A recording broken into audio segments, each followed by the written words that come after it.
Pasukan Israel kembali meluncurkan rudal andalannya untuk membubardir pelabuhan Hodeidah di Yaman pada Senin 21 Juli 2025.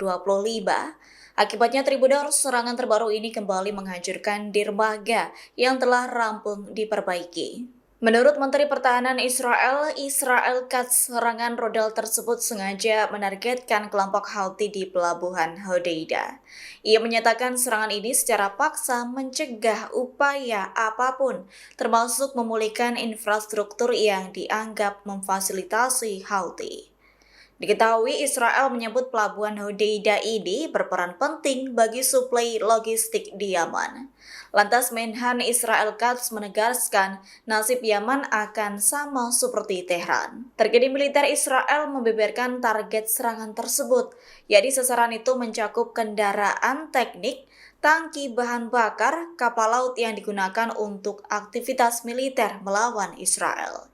Selain itu, infrastruktur teror tambahan yang digunakan oleh kelompok Houthi.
Download Tribun X sekarang, menghadirkan lokal menjadi Indonesia.